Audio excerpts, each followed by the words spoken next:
que pienso en integrales, se me lengua la traba.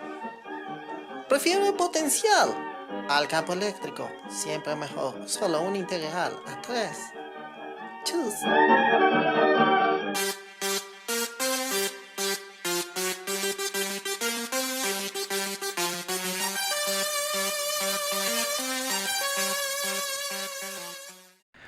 Bien, ¿qué tal? Ahora sentemos lo que hemos visto para calcular potenciales en distribuciones continuas en un ejemplo. El ejemplo que vamos a realizar es un disco uniformemente cargado y va a ser delgado. Vamos a calcular el potencial en el eje del disco. Como ya advertí en algún momento, calcular en general campos va a ser una labor un poco más complicada, que requiere elementos que no vamos a manejar aquí, pero ya nos permite evaluar, por ejemplo, potenciales y campos en algunas regiones para algunos sistemas complicados, por ejemplo este. ¿Qué vamos a hacer para abordar este problema? Entonces simplemente vamos a utilizar lo que hicimos con los anillos. Ya tenemos el potencial para un anillo delgado y lo que vamos a hacer es la superposición lineal de cada uno de ellos, extendiéndolo hasta precisamente el radio de él. Entonces vamos a hacer esa superposición lineal y lo otro que tenemos que tener en cuenta es que ahora entonces vamos a considerar que ellos sí tienen cierto ancho de grosor ρ. De tal manera que lo que teníamos allí para la densidad de carga lineal es simplemente una densidad de carga lineal que va a venir como la densidad superficial veces el de ρ. Entonces, utilizando ese reemplazo, tenemos aquí lo que advertía. Entonces, sigma por d ρ va a ser el lambda, y donde teníamos el radio del anillo, en ese caso teníamos un anillo de radio A, lo vamos a reemplazar por el ρ. Este resultado que estoy escribiendo, entonces recordemos, está explícito para cuando hemos fijado el potencial en infinito a 0. O sea, fijémonos que cuando yo me alejo mucho del plano del anillo, tengo un potencial 0. ¿Okay? Entonces estamos fijando en infinito el potencial a 0. Con esto entonces simplemente pues superponer. O sea, vamos a integrar desde 0 a el radio b del disco.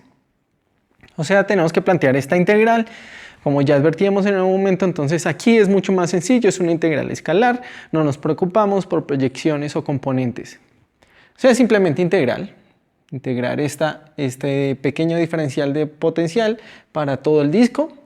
Y si pudimos hacerlo en el caso del campo eléctrico, aquí seguro es más sencillo. Entonces simplemente es notar que este ρ por d ρ es precisamente la diferencial interna, la derivada interna de este término acá.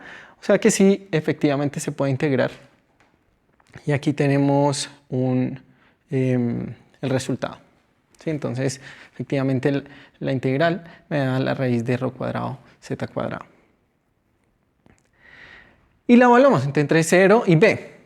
¿Qué sucede en 0? En 0 entonces me va a dar que este va a dar 0 y me da la raíz de z cuadrado. Ya alguna vez lo había advertido, tengan cuidado. Entonces la raíz de z cuadrado no es simplemente z, sino el valor absoluto de z.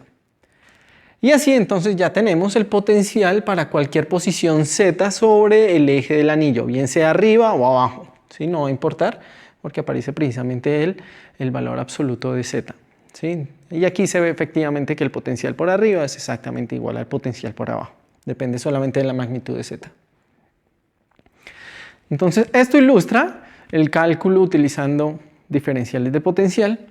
Déjenme analizar un poco el resultado. Primero vemos que nuestro potencial es continuo en z igual a 0. O sea, no hay ningún salto. Por ambos lados va a llegar exactamente al mismo valor. Sin embargo, la derivada no lo es. Se ve que el potencial tiene como un pico. Entonces, el potencial tiene un valor finito. Aquí me descacho por un sigma b y b también. Tiene un valor finito, pero sus derivadas van a ser discontinuas. Si calculamos las derivadas con respecto a z, entonces vamos a encontrar para z positivos, vamos a encontrar un valor. Entonces, ¿qué es lo que hago aquí? Tengo el valor absoluto, entonces recuerden que el valor absoluto tiene derivada positiva para zetas positivos y derivada negativa para zetas negativos. Entonces tengo el menos 1 y más 1. Y ahí vemos que efectivamente el valor en z igual a 0 no coincide. ¿De a dónde viene esto? Esto se enlaza con una discusión que habíamos hecho en algún momento que decía que precisamente cuando yo paso una superficie cargada hay un salto en el campo eléctrico y el hecho que el campo eléctrico está asociado con las variaciones del potencial, las derivadas, los gradientes. En particular, la derivada parcial del potencial con respecto a la coordenada z me va a dar menos la componente z del campo eléctrico. O sea que con esto puedo comparar el campo eléctrico a ambos lados del disco y voy a verificar, simplemente tomen esta expresión y vemos que la resta entre ellos dos me da efectivamente 4pi k sigma, que era lo que ya estábamos tratando de justificar con varios argumentos. Aquí tenemos un ejemplo explícito donde se verifica esta situación.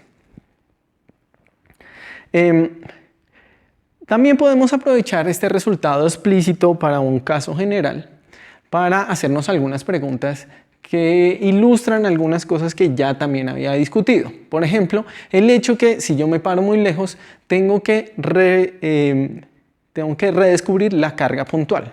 Aquí, ¿qué quiere decir lejos? Decir lejos quiere decir que una distancia, cuando yo me paro en una distancia, esa distancia es muy grande comparada con algo. El único algo que tenemos aquí es el radio del disco. Entonces, cuando yo digo muy lejos, quiere decir que la distancia a la que yo me estoy parando es mucho más grande que el radio del disco. ¿Ok? Otra forma de decirlo es, tomemos el radio del disco a 0 o algo muy pequeño, que ahí es obvio que tiene que ser la carga puntual, pero veámoslo explícitamente. Entonces, lo que voy a hacer es redescribir mi potencial factorizando aquí el z. Entonces me va a salir raíz de z cuadrado, que va a ser un valor absoluto de z, y tengo esta expresión. Y escribo la raíz que queda ahí como una expansión de Taylor. Entonces el primer término de la expansión es un medio del argumento acá. Y veo que entonces el resto de términos pues van a ser al cubo, etcétera, etcétera. Bueno, va a ser al cuadrado, al cubo, pero como estoy tomando que z es mucho más grande que b, entonces todos estos términos van a ser cada vez más pequeños.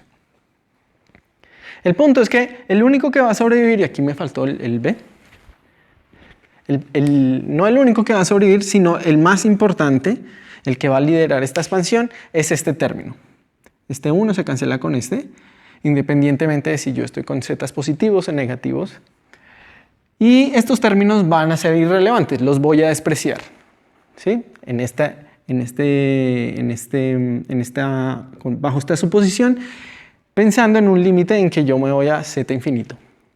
Entonces, de todos los términos que hay aquí, este va a liderar. Y aquí me doy cuenta de una cosa. Aquí este pi por b cuadrado es precisamente el área del disco, que veces la densidad de carga me va a entregar simplemente la carga del disco. Y el z, yo estoy sobre el eje, el z simplemente es la distancia del disco. O sea que efectivamente cuando yo tomo este límite, yo estoy redescubriendo la carga puntual, algo que debería suceder.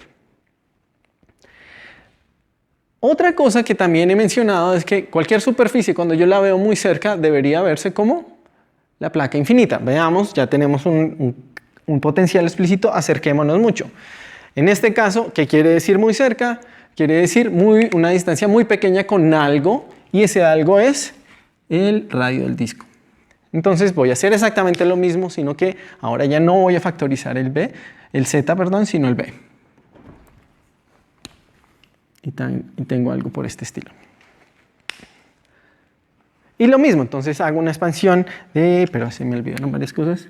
Hago una expansión de Taylor, donde ahora ya no se van a cancelar términos. Bueno, aquí me faltan algunos, pongámoslo explícitamente, que aquí me faltan términos extra, más los otros términos que vienen de la expansión de Taylor. que simplemente puedo despreciar, porque estoy considerando que esto es pequeño, z sobre b es pequeño, es mucho menor a 1, entonces todas estas potencias van a ser cada vez más irrelevantes. De tal manera que los términos más importantes van a ser este y este. Perdón, este y este.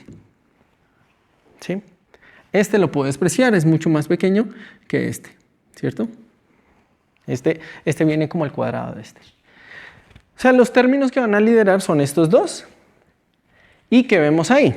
Vemos, por un lado, el potencial que habíamos estudiado para la placa infinita, más un término. Ese término es constante.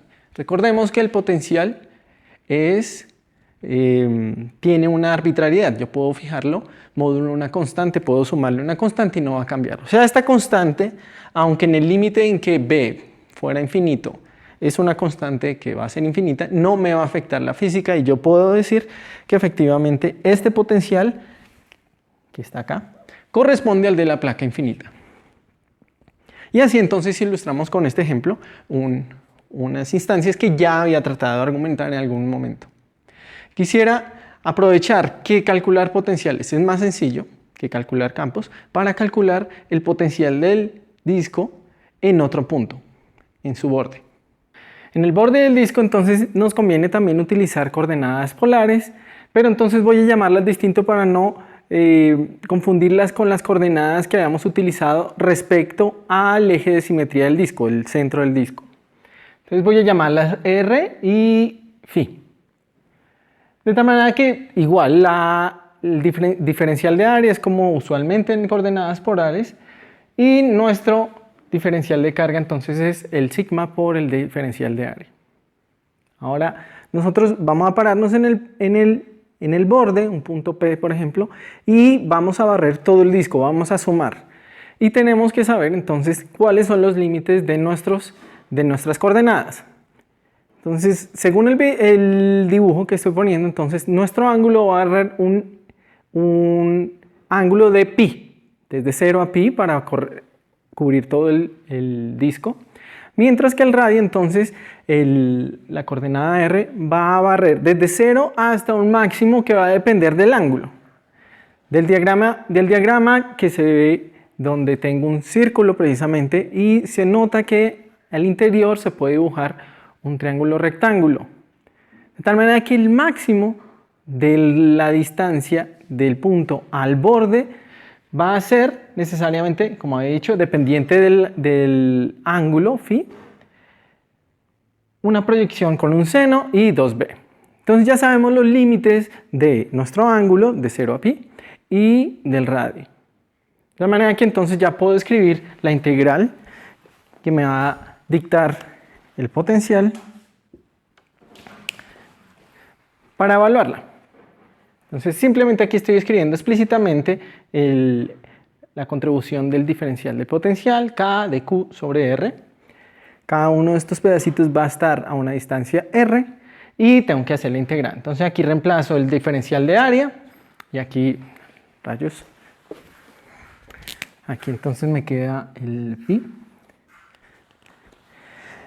Y este R se va a cancelar con el R que viene del de Q, aquí. Y entonces la integral queda sencilla de hacer. Simplemente me va a sacar un 2b seno de phi aquí. Aquí también me faltó. Y esta integral última va a ser sencilla porque entonces me va a dar la integral del seno, entonces es menos el coseno, evaluada en pi y 0. O sea, ambos van a ser menos 1 y 1, pero con el menos entonces me da un 2. ¿Qué estamos encontrando? Entonces estamos evaluando el potencial en el borde y tenemos el potencial en el centro. Podemos compararlo. Si se dan cuenta, el cálculo no es muy difícil, el que hemos hecho, y podemos comparar estos dos. Entonces aquí lo que estoy haciendo es la diferencia de potencial entre el borde y el centro. Reemplazando el resultado que habíamos encontrado anteriormente y el que acabo de encontrar, que se puede escribir de esta manera, nos damos cuenta que es distinto de 0.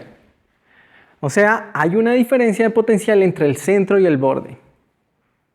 Dicho de otra manera, el potencial va cambiando dentro del disco. Y recordemos que esto se puede escribir como la integral de línea del campo eléctrico entre el borde y el centro, con un negativo. Si esto es distinto de cero, y yo me estoy moviendo en la dirección radial, quiere decir que debe existir una componente radial del campo. Si no existiera, esa integral automáticamente sería cero. Como no es cero, debe existir esa componente. En particular, pensemos que sigma es positivo. Si sigma es positivo, este número todo es positivo. Y entonces está teniendo un campo eléctrico que va en la dirección contraria para que este menos... ¿sí? Estoy moviéndome. Aquí me estoy moviendo de afuera hacia adentro. Para que esto me dé negativo con este menos me dé positivo al final es porque el campo eléctrico va hacia afuera. Entonces lo que estamos encontrando es que con una densidad de carga positiva tengo una componente radial del campo apuntando hacia afuera. Si ustedes colocan una carga en el disco, si es una carga positiva, ella va a tratar de irse a la orilla del disco. Si es una carga negativa, va a venirse hacia el centro del disco. Es un resultado interesante porque, por ejemplo, permitiría contradecir algunos elementos o algunos argumentos que vienen detrás del terraplanismo, pero eso se los dejo a ustedes de tarea para que lo piensen. Entonces, hoy evaluamos algunos sistemas continuos, estuvimos encontrando los potenciales en algunos puntos, vemos que en general, efectivamente, calcular potenciales es más sencillo. Entonces, espero que haya sido iluminador. Nos seguimos viendo. Gracias.